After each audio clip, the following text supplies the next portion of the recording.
Good morning everyone. ETF business school में आपका स्वागत करता हूं। आज एक बहुत ही इम्पोर्टेंट टॉपिक के ऊपर हम डिस्कस करने वाले हैं, जिसका नाम है कंपाउंडिंग। आप अपने कंपाउंडिंग, पैसे के ऊपर कंपाउंडिंग होती है। ठीक है, आप अपने मनी को आप कंपाउंडिंग कैसे करते हैं, ये इम्पोर्टेंट एस्पेक्ट है। देखो, कंपाउंडिंग पहले भी ट्रेडिशनल तरीके से होती थी। जब आप अपनी एफडीआं करते थे, पहले के लोग एफडी करते थे, नेशनल सेविंग सर्टिफिकेट्स लेते थे, बॉन्ड्स में अपनी बॉन्ड्स लेते थे। तो वो लोग क्या करते थे कि अपना जो ब्याज का पैसा वो लेते नहीं थे, वो 20-25 साल के लिए वो छोड़ देते थे उसको। ठीक है, वो एक तरीका था कंपाउंडिंग करने का। कंपाउंडिंग को समझना बहुत आसान है। देखो, एक आपके पास कैपिटल है, उस कैपिटल पे एक ब्याज आपको दिया जा रहा है, फिर आप उस ब्याज को निकालते नहीं हैं। फिर उसके बाद क्या होता है कि वो ब्याज आपके कैपिटल में जमा हो जाता है, फिर उसके बाद नेक्स्ट जो ब्याज आपको मिलता है, वो जो ब्याज प्लस कैपिटल है उस पे ब्याज मिलता है आपको। ठीक है, तो इस तरीके से कंपाउंडिंग होती जाती है समय के साथ साथ। यहाँ पर टाइम लाइन की बहुत वैल्यू है, टाइम वैल्यू बहुत इंपॉर्टेंट है यहाँ पर पैसे के साथ साथ। पैसा आपके पास चाहे कम भी है, लेकिन टाइम वैल्यू बहुत इंपॉर्टेंट है यहाँ पर, कि एक लंबे समय तक आपको अपना पैसे को इन्वेस्टेड रहना है, तब जाके कंपाउंडिंग होगी। अब हम बात करते हैं ईटीएफ की। एक्सचेंज ट्रेडेड फंड के अंदर किस तरीके से कंपाउंडिंग होती है, ये हम आपको प्रैक्टिकली भी बताएंगे। लेकिन अभी हम ये जो प्रेजेंटेशन है, पहले इस प्रेजेंटेशन को हम एक बार फिनिश कर दें, उसके बाद फिर हम पोर्टफोलियो पे जाके और आपको फिर दिखाएंगे कि कंपाउंडिंग होती क्या है, इसका क्या इम्पेक्ट है, किस तरीके से ये हमारे लिए बेनिफिशियल है। देखो, कंपाउंडिंग एक स्मार्ट इन्वेस्टिंग के थ्रू हो सकती है। ठीक है, स्मार्ट इन्वेस्टिंग का मतलब सिंपली हम ये कहें कि हमारा जो कैपिटल है बिल्कुल सेफ है, 100% सेफ है, और हमें जो ब्याज मिल रहा है उस ब्याज पे हमें ज़्यादा से ज़्यादा रिटर्न मिल रहा है। ठीक है, हमारा रिस्क है इसके अंदर, लेकिन हमें जो रिटर्न मिल रहा है वो हम मैक्सिमाइज कर रहे हैं without compromising our risk on capital. ठीक है, जनरली स्टॉक मार्केट के अंदर देखो, दो तरीके की इन्वेस्टिंग है।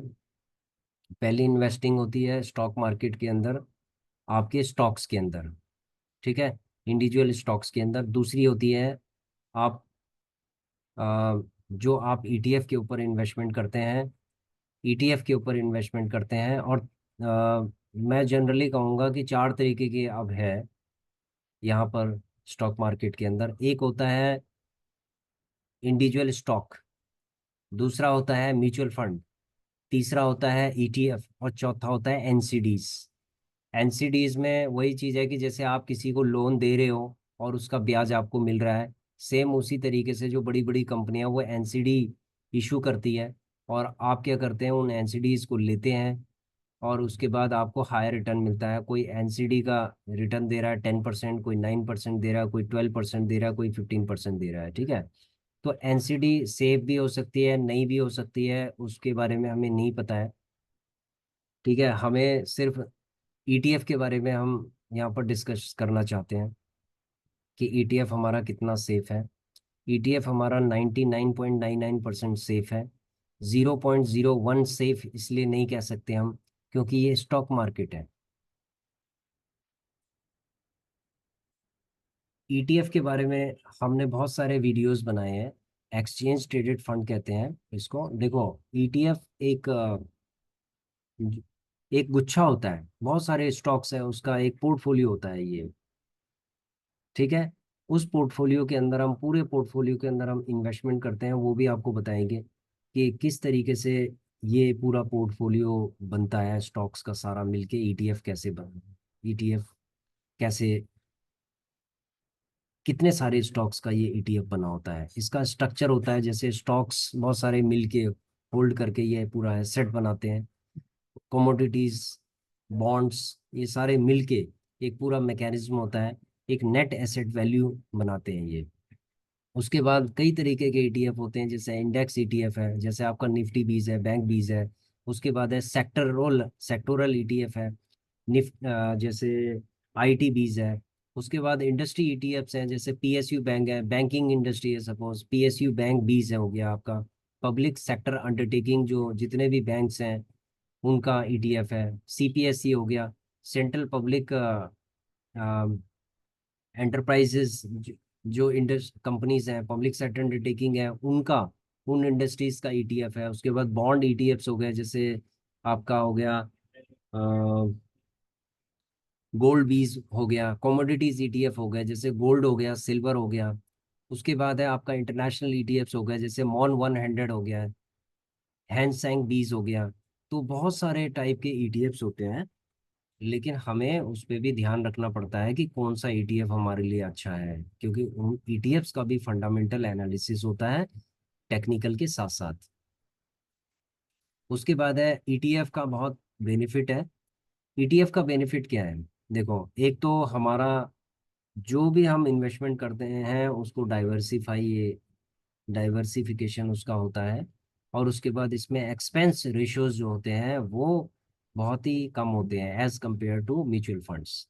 लिक्विडिटी अच्छी होती है इसके अंदर, इसको इजीली हम बाय सेल कर सकते हैं। लेकिन इसके अंदर अच्छे ईटीएफ होने चाहिए। हमने ऑलरेडी एक प्ले लिस्ट में 32 ईटीएफ की हमने एक प्लेलिस्ट बनाई है, आप उसमें देख लीजिए। इंडिविजुअल ईटीएफ को आप देखिए कि उसके अंदर कितनी लिक्विडिटी है, कितना उसके अंदर क्या सही है क्या नहीं है, वो आप इसके अंदर देख लीजिए। उसके बाद होता है ट्रांसपेरेंसी। देखो, जो भी हम ईटीएफ लेते हैं हमारे होल्डिंग के अंदर दिखाई देता है, उसकी एवरेजिंग दिखाई देती है, कब हमने कौन सा ईटीएफ लिया, वो सारी चीज़ें हमें दिखाई देती हैं। ठीक है, कभी कभी म्यूचुअल फंड में ट्रांसपेरेंसी नहीं होती है, शायद हो सकती है कुछ म्यूचुअल फंड के अंदर, कुछ के अंदर नहीं होती है। तो हम सिर्फ यहाँ पर ईटीएफ की बात कर रहे हैं। इसके अंदर फ्लेक्सिबिलिटी होती है कि किसी भी सेक्टर के अंदर हम इन्वेस्टमेंट कर सकते हैं, एग्जिट कर सकते हैं कभी भी। तो ये फ्लेक्सिबिलिटी होती है। देखो, कंपाउंडिंग वाली जो बात है वो हमने पहले भी डिस्कस की है कि कंपाउंडिंग एक बहुत ही सिंपल तरीका है समझने का, कि अगर आपके पास 1,000 रुपये है और 8% का ब्याज आपको मिल रहा है, तो 1,080 रुपये हो गए। अब 1,080 के ऊपर अगले साल आपको ब्याज मिलेगा, 1,000 के ऊपर नहीं मिलेगा, 1,080 के ऊपर मिलेगा ब्याज आपको 8%। तो जितना भी ब्याज होगा, ठीक है, वो आपको मिलेगा। उसके बाद वो ऐड होके फिर वो नेक्स्ट ईयर जो आपको मिलेगा, वो इंटरेस्ट प्लस कैपिटल, जो आपकी कैपिटल है उसके ऊपर आपको मिलेगा। यानी कि एक साल बाद आपको 1,080, और दूसरे साल के बाद जो कैपिटल है वो 1,000 रुपये नहीं होगा, वो 1,080 रुपये कैपिटल होगा। 1,080 रुपये आपका कैपिटल होगा, 1,000 नहीं होगा। तो इस तरीके से आपका कैपिटल भी बढ़ रहा है और आपका ब्याज भी बढ़ रहा है, तो इसको हम कहते हैं कंपाउंडिंग। उसके बाद बात करते हैं हम डिविडेंड्स की। देखो, डिविडेंड स्टॉक्स के केस में होता है, ईटीएफ्स में जनरली डिविडेंड नहीं मिलता है। लेकिन हम कोई भी सपोज ईटीएफ के अंदर हम ट्रेडिंग भी करते हैं या कुछ भी करते हैं, जो हमारी इनकम होती है उसको हम री इन्वेस्ट करें। जनरली हम री इन्वेस्टमेंट की यहाँ पर बात कर रहे हैं कि री इन्वेस्ट हम करें और अपने फंड को हम ग्रो करते रहें। ठीक है, और ये ओवर द टाइम, ये एक जो कंपाउंडिंग इफेक्ट है over the time long term में ही आपको दिखाई देगा। ठीक है, इसमें शर्त यह है कि आपका जो पोर्टफोलियो वो डाइवर्सिफाइड पोर्टफोलियो होना चाहिए। उसके बाद है इन्वेस्टिंग। देखो, एक सिंपल चीज है इसके अंदर, जो ट्रेडिशनल तरीका है, ठीक है, ट्रेडिशनल तरीके से हम इस बात को समझा रहे हैं कि जैसे 10,000 आपने इन्वेस्टमेंट किया, 7% आपको एनुअल सपोज रिटर्न मिल रहा है, सपोज आपको गोल्ड में मिल रहा है या 7% इंटरेस्ट मिल रहा है, तो आपका पैसा इतना, एक 10 साल बाद आपका पैसा इतना हो गया, मतलब ऑलमोस्ट आपका डबल हो गया। लेकिन अगर हम, ये तो हमने एक सिंपल तरीका आपको बताया है, लेकिन 2-2 साल के अंदर, एक एक साल के अंदर आपका पैसा ईटीएफ के अंदर डबल हो सकता है। ये डिपेंड करता है कि हमारा ईटीएफ किस टाइप का है, किस सेक्टर का है। उसके बाद है स्ट्रैटेजी कंपाउंडिंग के लिए। देखो, एक सिंपल स्ट्रैटेजी है कि आप रेगुलर इन्वेस्टमेंट करते जाएं, और जो भी आपका जो भी प्रॉफिट हो रहा है, मान लीजिए आप ट्रेडिंग कर रहे हैं, तो आपका जो प्रॉफिट हो रहा है उसको री इन्वेस्टमेंट करते जाएं। जैसे स्टॉक्स के अंदर डिविडेंड जब आपको मिलता है तो आप उसको री इन्वेस्ट करते हैं, तो ईटीएफ के अंदर अगर आप ट्रेडिंग करते हैं, अगर मान लीजिए और आपको प्रॉफिट हो रहा है तो आप उसको री इन्वेस्टमेंट करते जाए। लॉन्ग टर्म होल्डिंग है, देखो कंपाउंडिंग हमेशा लॉन्ग टर्म होल्डिंग के अंदर ही है, तभी आपको एक मैजिक दिखाई देगा। और अपने पोर्टफोलियो को रीबैलेंस करना बहुत जरूरी है। अगर आपको लग रहा है कि आपको इसको रीबैलेंस करने की जरूरत है तो आप रीबैलेंस कर सकते हैं इसको।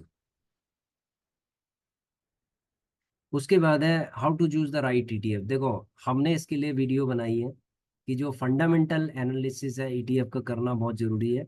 और आप अपने एपिटाइट के हिसाब से आप ईटीएफ में इन्वेस्टमेंट कर सकते हैं। ईटीएफ के अंदर एक्सपेंस रेशियो बहुत कम होता है as compared to other investment options. ठीक है। इसकी परफॉर्मेंस हिस्ट्री आप देख सकते हैं कि लॉन्ग टर्म में इसने आपको अ, कितना आपको इसने प्रॉफिट दिया हुआ है। तो आप इसकी पास हिस्ट्री के अंदर चेक कीजिए किसी भी ईटीएफ के अंदर, तब जाके आप इन्वेस्टमेंट कीजिए। तो ये एनालिसिस करना बहुत ज़रूरी है। अगर आप किसी भी ईटीएफ के अंदर अगर आप इन्वेस्टमेंट करते हैं, उसका एसेट एलोकेशन, उसकी लिक्विडिटी क्या है, एंट्री एग्जिट में कोई दिक्कत तो नहीं आ रही है, वॉल्यूम कितना है इसका, ये सारी चीज़ें आपको समझनी पड़ेंगी, तब जाके आप एक सही ईटीएफ को आप चूज कर सकते हैं। उसके बाद है रिस्क एंड कंसिडरेशन। देखो, स्टॉक मार्केट में रिस्क होता है, चाहे आप ईटीएफ में काम करें या चाहे किसी स्टॉक में करें, म्यूचुअल फंड में करें या फिर आपके एनसीडी में करें, किसी भी चीज़ में आप अगर करते हैं तो आपको हमेशा रिस्क रहता है। इसके अंदर अपने रिस्क को कैसे मैनेज करना है, किस तरीके से करना है, ये आपको सीखना पड़ेगा। ठीक है। रिस्क मैनेजमेंट बहुत जरूरी है। उसके बाद देखो, कंपाउंडिंग एक प्रैक्टिकल एग्जांपल है कंपाउंडिंग का। जैसे सपोज निफ्टी 20 है तो इसने 15% का अगर एनुअल रिटर्न दिया है, तो 10,000 रुपये हमने इन्वेस्टमेंट किया है और हमने 20 साल के लिए इसको छोड़ दिया है, तो ये कितना आपको रिटर्न दे सकता है 20 ईयर्स के अंदर। तो इसको भी हम समझेंगे कैलकुलेशंस के थ्रू।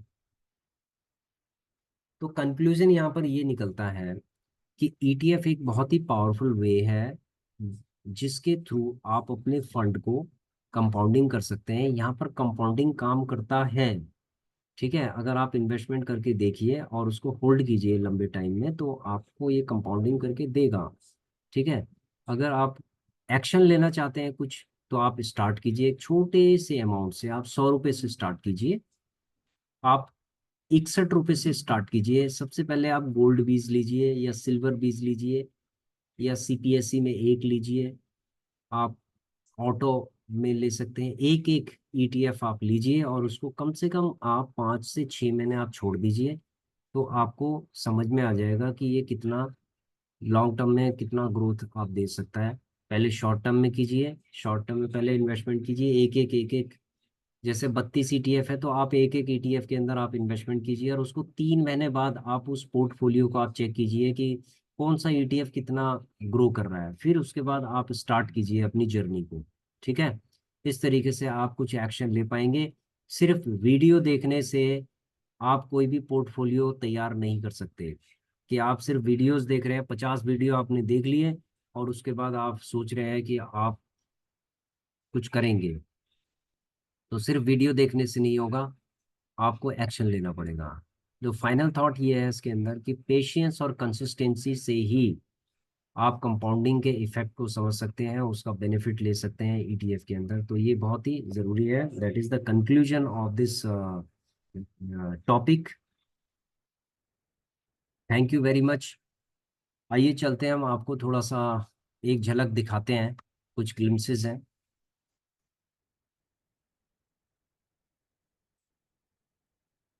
देखिए फ्रेंड्स, हम सबसे पहले आपको एक पोर्टफोलियो के अंदर चल रहे हैं।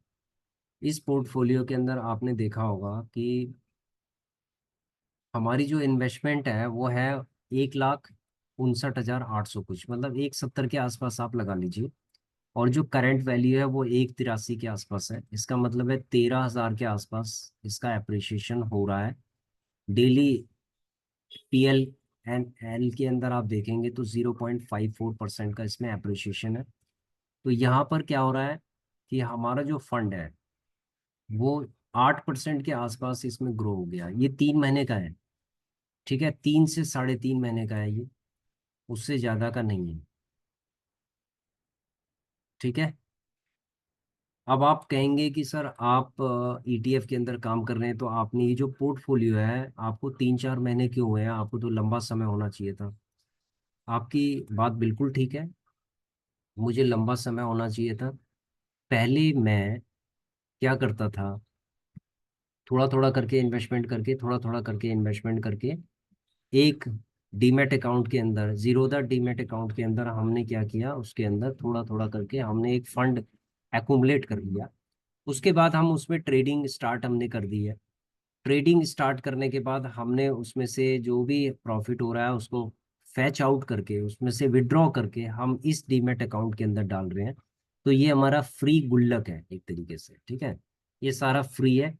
और हो सकता है इसमें जो टैक्सेस हमें उसके अंदर देने हैं, सपोज हमें 2 लाख का इसमें प्रॉफिट हो गया, तो 2 लाख रुपए अगर हमने उसमें से सपोज विड्रॉ किए हैं, तो विड्रॉ किए हैं तो 1 लाख पे जो टैक्स लगेगा, 15% का टैक्स लगेगा, यानी कि 15,000 का जो टैक्स हमें जो देना है, वो हम यहाँ से 15% के आसपास वो टैक्स हम यहाँ से निकाल सकते हैं। ठीक है, यहाँ से निकाल सकते हैं 15% का। इसका मतलब है कि जो हमारा प्रॉफिट है वो तो सारा प्रॉफिट है, लेकिन इसके अंदर भी जो ग्रो हो गया, तो वो टैक्सेस क्या होंगे, वो बराबर हो जाएंगे। इसका मतलब है कि हमें टोटल प्रॉफिट ही होगा इसके अंदर, आफ्टर टैक्सेस हमें प्रॉफिट ही होगा इसके अंदर। ठीक है। उसके बाद अब एक इम्पॉर्टेंट चीज़ है डाइवर्सिफिकेशन का, जैसे हमने अपने वीडियोस प्रेजेंटेशन में बताया था डाइवर्सिफिकेशन। देखो, एक आपको मोन आई 50, मोन आई FTY 500 आपको दिखाई दे रहा होगा। मोन आई FTY 500, ये एक ऐसा ETF है जो 501 कंपनीज को का एक पोर्टफोलियो तैयार करता है। 501 मतलब पूरे स्टॉक मार्केट को कवर कर रहा है ये। ठीक है। 109 इसमें प्रॉफिट है, 6.48 मतलब 7% का प्रॉफिट है 3 महीने के अंदर इसके अंदर। तो 1 साल के अंदर ये लगभग 15% का तो आपको रिटर्न दे ही सकता है। ठीक है। FD 5% का रिटर्न देती है आपको, 8% कहते हैं, लेकिन ये 6% तक, 5 से 6% ही आपके पास आएगा, 8% कहते हैं। यहाँ पर 15% का आपको ये रिटर्न दिया जाएगा इसके अंदर। ठीक है, 15% का देख लेना आप, 1 साल के अंदर अगर होल्ड करते हैं इसको, तो आपको कम से कम 15% का रिटर्न मिलेगा। ठीक है। अब इसके जो कंपनियां हैं वो देखते हैं हम। देखो, ये है मोतीलाल ओसवाल निफ्टी 500 ETF है ये। अब ये 22 रुपए का है। इसका मतलब है कि 500 कंपनियों में आप इन्वेस्टमेंट कर रहे हैं सिर्फ 22 रुपए 42 पैसे पे। तो बताओ कितना डाइवर्सिफाई है आपका। ठीक है, ये तो लग रहा है कि 100% रिस्क फ्री है ये। अब देखो इसकी जो आप देखेंगे, एक मिनट आपको दिखाते हैं। 35 करोड़ का इसका एसेट है, 501 कंपनियां हैं इसके अंदर, एक्सपेंस रेशो 0.31 एक्सपेंस रेशो है, बहुत ही कम है। उसके बाद आप देखेंगे इसके अंदर बहुत सारी कंपनियां हैं इसके अंदर, 501 कंपनियां हैं इसके अंदर, HDFC bank, Reliance industries, ICICI bank, Infosys, पूरी स्टॉक मार्केट को कवर कर रहा है ये। तो इसका मतलब है कि ये डाइवर्सिफाई है। ठीक है, इसके अंदर कोई भी रिस्क नहीं है। और आराम से अगर आप SIP करते हैं इसके अंदर, तो लॉन्ग टर्म में ये आपको कम से कम 15% ये आपको कंपाउंडेड रिटर्न दे सकता है। ठीक है, ये प्रेडिक्ट किया जाता है। तो डाइवर्सिफिकेशन का हमने आपको एक एग्जांपल दे दिया है कि ETF में डाइवर्सिफिकेशन कैसे हो सकता है। ठीक है फ्रेंड्स, तो कंपाउंडिंग कैसे होती है वो भी हम आपको बता देते हैं एक बार। देखो, सपोज मान लीजिए मेरे पास 170 है। ठीक है, 170 है, आज ये 8% का रिटर्न दे रहा है। अब मैं चलता हूँ इंडिविजुअल ETF के अंदर। ठीक है, अभी मैं पूरे पोर्टफोलियो को बता रहा था आपको। अब मैं चलता हूँ अल्फा के अंदर, सपोज ये अल्फा है। जो मेरा एवरेज प्राइस है वो है 47 रुपये 15 पैसे, और जो प्राइस है यहाँ पर 54 रुपये 26 पैसे का प्राइस है, यानी कि बढ़ गया। 604 रुपये का रिटर्न दिया है। सिर्फ मेरी जो इन्वेस्टमेंट है वो 4612 रुपये की इन्वेस्टमेंट है। ठीक है। अब मान लीजिए कि अगले 15 साल तक मैं इसमें कोई भी इन्वेस्टमेंट नहीं करता हूँ, सपोज मैंने कोई इन्वेस्टमेंट नहीं की है इसके अंदर, मैंने इतना इस करके इसको छोड़ दिया, मान लेते हैं। तो अब इसके अंदर कंपाउंडिंग कैसे होगी? ठीक है, क्वेश्चन ये है कि कंपाउंडिंग कैसे होगी। देखो, कंपाउंडिंग जो डेली PNL है, सपोज ये 0.13 है। ठीक है, इसका ट्रेंड तो अप ट्रेंड ही रहेगा लॉन्ग टर्म में, कभी नीचे भी आ सकता है, कभी ऊपर जाएगा, लेकिन जो इसका एप्रिसिएशन होगा, जो कंपाउंडिंग होगी, वो होगी LTP पे। यानी कि LTP पे ये 0.13% का इसने रिटर्न दिया है। उसके बाद ये जब 54.26, ये सपोज जितना ये बढ़ जाएगा, ये जितना बढ़ेगा उसके ऊपर फिर रिटर्न मिलेगा। यानी कि जो भी आगे की जो एप्रिसिएशन होगी वो इस पर ही होगी, LTP पे, इस पे नहीं होगी। इस पे हमारा ये वाला दिखेगा, ये अमाउंट कि हमें कितना ओवरऑल कितना प्रॉफिट हुआ है, कितना परसेंटेज हमने गेन किया है। लेकिन जो PNL है, प्रॉफिट एंड डेली PNL है, उसके अकॉर्डिंग ही आपका ये कंपाउंडिंग होता है। तो इसीलिए लॉन्ग टर्म में ये आपको 3 गुना, 4 गुना, 5 गुना कितना भी कर सकता है। ठीक है, ये डिपेंड करता है कि उस ETF के अंदर कितना फंड इंजेक्ट हुआ है, और उसके अंदर जो कंपनियां वो कितना ग्रो कर रही हैं, वो डिपेंड करता है, सेक्टर के ऊपर डिपेंड करता है। ठीक है, उसके अंदर सेक्टर के ऊपर डिपेंड करता है, गवर्नमेंट पॉलिसीज के ऊपर डिपेंड करता है, उसके बाद है मार्केट सिचुएशंस के ऊपर डिपेंड करता है, न्यूज़ के ऊपर डिपेंड करता है। तो बहुत सारी चीज़ों पे ये डिपेंड करता है कि आपका जो ETF है वो कितना ग्रो करेगा। इसीलिए हमने यहाँ पर क्या किया है, 22 ETF के ऊपर हमने इन्वेस्टमेंट किया है। अब आप देखेंगे कुछ ETF हमें 15% का रिटर्न दे रहे हैं, कुछ 17% का रिटर्न दे रहे हैं, कुछ 10% का रिटर्न दे रहे हैं 3 महीने में। उसके बाद है 10% का रिटर्न है, ये 10-11% का रिटर्न है, 10% का रिटर्न है। अब ये जो कंपाउंडिंग होगा, ये होगा 1 साल के बाद, ये कंपाउंडिंग आपको देखने को मिलेगा कि 1 साल के बाद ये कितना कंपाउंडिंग हो रहा है। ठीक है, अब ये वाली जो वैल्यू, इन्वेस्टेड वैल्यू है, इसमें भी थोड़ा बहुत बढ़ोतरी होती जाएगी, क्योंकि हम क्या करेंगे कि वहां से जहाँ जो हमारा दूसरा डिमेट अकाउंट है, वहां से जो जो थोड़ा थोड़ा प्रॉफिट होता जाएगा, उससे भी ये अपग्रेड होता जाएगा। और धीरे धीरे करके ये जब ये अपग्रेड होगा, तो ये भी अब करंट वैल्यू भी इसकी अपग्रेड हो सकती है। ठीक है, क्योंकि हमारी जो स्ट्रैटेजी होगी, जब जब कोई 1% गिरेगा कोई भी ETF, तो हम उसमें थोड़ा थोड़ा करके इन्वेस्टमेंट करते जाएंगे। तो इस तरीके से हमारे जो फंड, जो कंपाउंडिंग है, उसको हम बढ़ा सकते हैं। तो कंपाउंडिंग बढ़ाने का एक तरीका मैंने उसमें भी प्रेजेंटेशन में बताया था कि थोड़ा थोड़ा करके आपको री इन्वेस्ट करते रहना है। री इन्वेस्टमेंट तब करना है जब आपका मार्केट नीचे की तरफ हो, किसी भी ETF का जो 1% करेक्शंस मोड में हो, उसी ETF पे आपको इन्वेस्टमेंट करना है जो करेक्शन मोड में हो। ठीक है, इसीलिए हम ये चाहते हैं कि एक बार मार्केट अगर अच्छे तरीके से करेक्ट हो जाए, तो उसके बाद हमें एक बहुत ही जबरदस्त अपॉर्चुनिटी मिलती है इन्वेस्टमेंट की। तो इन्वेस्टमेंट की अपॉर्चुनिटी हम तभी देख सकते हैं जब मार्केट करेक्ट करता है। ठीक है, तो फ्रेंड्स, आशा करता हूँ कि आपने कंपाउंडिंग के कंसेप्ट को अच्छे तरीके से समझ लिया होगा।